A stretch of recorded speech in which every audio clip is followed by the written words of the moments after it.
What if everything you knew about electric cars was only half the story? In the next few seconds, you'll see the hidden truths no one talks about. There are secret costs to the world that are rarely shown. Are you ready for 10 hidden secrets EV makers don't want you to know? Electric cars are everywhere, cruising down city streets, charging in driveways. People call them the future. They look sleek, sound quiet, and they feel high-tech and clean. But what's the real truth behind electric cars nobody talks about? Is the future as clean as it seems? Or have we been lied to? There's a side to electric cars most people never see or talk about. In this video, you'll discover the 10 surprising hidden truths behind the electric car revolution. Get ready. What you learn next might just change how you see electric cars forever. Let's dive in. Number 1. Electric cars are sold as the clean, green future. They seem like the perfect answer to climate change. Quiet, smooth, and with no tailpipe emissions. But there's a major downside. To make just one electric car battery, we have to dig up huge amounts of earth. Mining for things like lithium, cobalt, and nickel, which creates destruction on the land and can really hurt the environment. These mines leave scars on the ground which pollutes the air and water. It's a ginormous price to pay for those green batteries. The batteries that power our clean future are built on destruction. These materials aren't just numbers on a chart. They're the building blocks of electric cars, but getting them comes with a huge human cost. In places like the Congo, most of the world's cobalt is dug up by hand. Many miners, even kids, work in dangerous tunnels with no safety gear. They risk their lives every day just for a few dollars. It's not just a few bad mines, it's a problem across the whole supply chain. The people who dig up these metals often pay the highest price. And it's not just about people. The land and water around these mines can be ruined for years. This isn't a rare problem. It's built into the way electric car batteries are made. The system puts profits first, not people or the planet. The damage goes even further. In South America, getting lithium means using up huge amounts of water in some of the driest places on Earth. The chemicals used can poison the soil and water, hurting animals and local communities. People who live nearby often lose their clean water and see their land damaged. It's a big problem that doesn't get talked about enough. The waste from these mines can spread for miles, making it hard for plants, animals, and people to survive. After mining, these materials are shipped all over the world to be cleaned and processed. This takes a lot of energy and creates even more pollution. Turning rocks into battery parts needs lots of heat and strong chemicals. Many factories use coal power, which means more pollution. Some experts say it can take years of driving before an electric car is cleaner than a regular one. So the green battery in your car might have a bigger carbon footprint than you think. It's a tough truth. The heart of every electric car comes from a process that's often bad for people and the planet. This is the big problem. The battery, the most important part of an electric car, starts its life in a way that's not very green at all. It's a global system that's hard to fix, but we need to talk about it if we want real change. It's almost impossible to track these materials from the mine to the car. There are so many middlemen, and the real costs are hidden. Big companies and officials make money while local people and workers pay the price. The system is complicated on purpose, making it hard to see who's really responsible for the damage. So, while electric cars promise a clean future, there are a lot of dirty secrets underneath. The real cost is hidden in the details. Number 2, zero emissions. It's a powerful, clean, and simple promise, a slogan plastered on the back of every electric vehicle. It conjures images of silent cars gliding through pristine cities, leaving nothing but clean air behind. But this sleek marketing hides a much dirtier secret, a truth that begins not on the road, but miles away, at the source of its power. The reality is, your EV is only as clean as the electricity that charges it, and for the vast majority of the world, that electricity is far from clean. Let's dig into the grid itself. Think of it as a massive, interconnected system constantly balancing supply and demand. During the day, solar power might contribute significantly, making your charge relatively clean. But what happens when the sun goes down? That's when most people plug in their cars. At night, the grid often relies on what's called baseload power, the steady, reliable energy sources that can run 24/7. And in most places, that means firing up coal and natural gas plants. So while you sleep, dreaming of your eco-friendly commute, Your car could be sipping electricity generated by the very fossil fuels you sought to abandon. This creates a stark geographical lottery for EV owners. In the United States, over 60% of all electricity is generated from fossil fuels. If you live in Vermont or Washington, states rich in hydropower and renewables, your EV's carbon footprint is genuinely tiny. But charge that same exact car in West Virginia or Wyoming, states heavily reliant on coal, and its life cycle emissions can rival an efficient modern gasoline car. This isn't just a US phenomenon. An EV driver in Norway, powered almost entirely by hydropower, has a vastly different environmental impact than a driver in Poland, where the grid is over 70% coal-powered.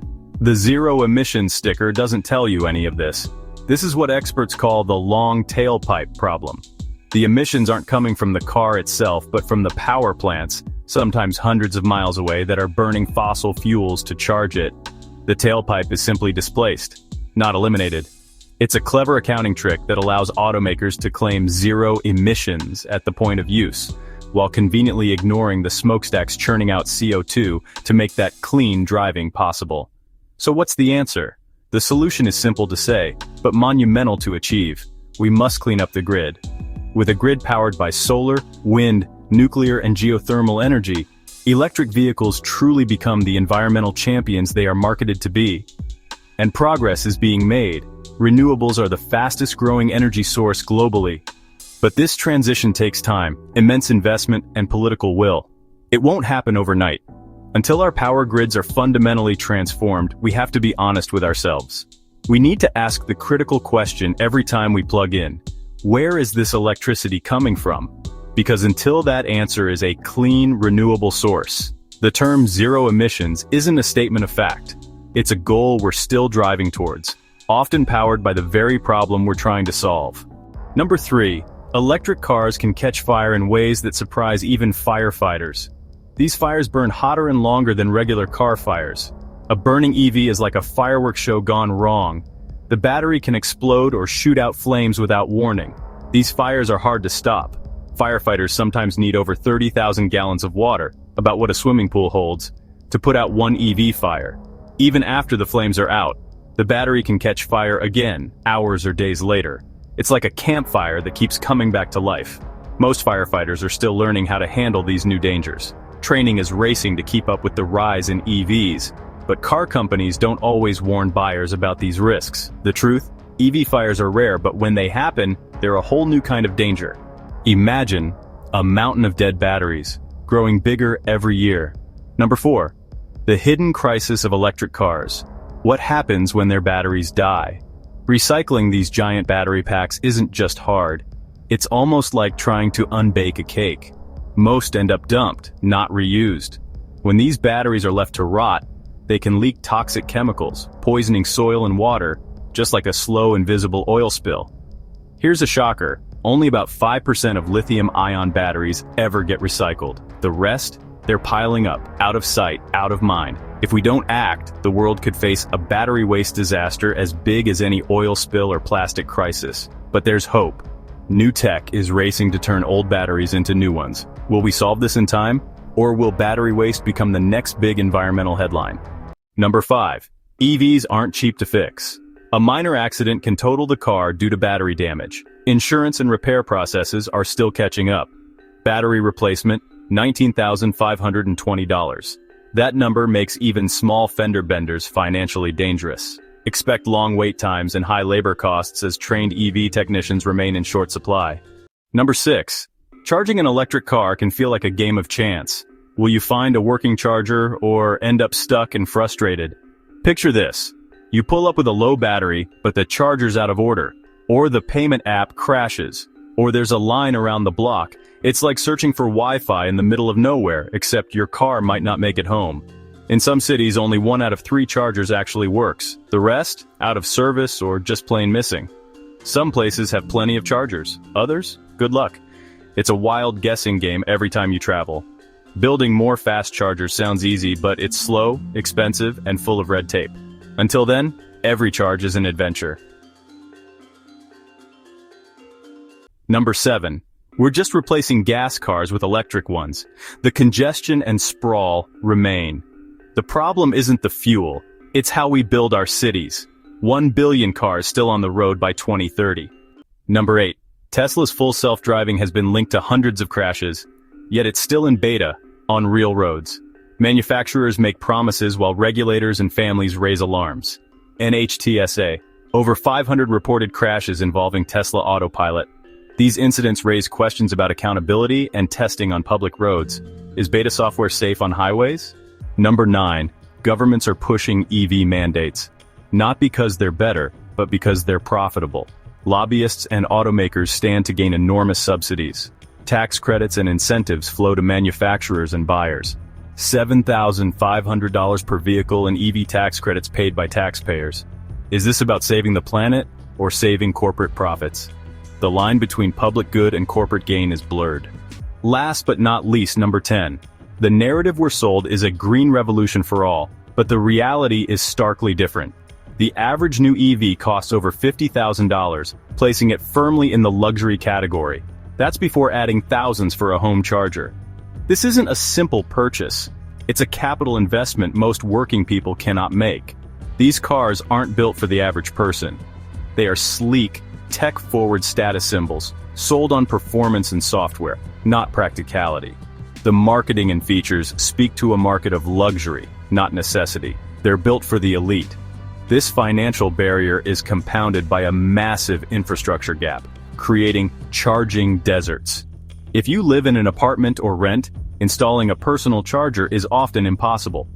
You're left with a public charging network that can be unreliable, crowded, and expensive, making EV ownership a logistical nightmare. The data is undeniable. 82% of EV buyers have household incomes over $100,000. This means government subsidies are flowing to the wealthiest households. We are using public money to help the rich buy their next car, while offering little to those who need affordable transportation. And here lies the irony. The communities that pollute the least per capita, those who rely on public transit or drive older cars out of necessity, are the ones left behind. They bear the brunt of traffic pollution, yet the primary solution being pushed is a product they cannot afford or use. A truly equitable climate strategy would invest in solutions for the many. It would mean electrifying public transit, making buses and trains frequent and reliable. It would mean retrofitting fleets of school buses and delivery vans, cleaning the air for entire communities at once, not just individual drivers. If our plan is just to replace gas-guzzling luxury cars with electric ones, we haven't solved a thing. We've just created a green veneer for the privileged while ignoring systemic pollution and inequality. An environmental solution that only serves the few is not a solution at all. Imagine the electric car as a shining promise, sleek, silent, and full of hope. But every revolution has shadows. Underneath the glossy paint, there are tough questions and hidden truths we can't ignore. Think of the EV story like a puzzle. Some pieces are bright and inspiring, others are jagged and hard to fit. Real progress means seeing the whole picture, not just the shiny parts. The truth? It's messy, urgent, and bursting with possibility. We can't drive into the future with our eyes closed. We need bold questions, honest answers, and the courage to demand better, for everyone. If this opened your eyes and you learned something new, smash that like button, hit subscribe, and join us for the next ride. The real story of the auto world is just getting started, and you won't want to miss what's coming next.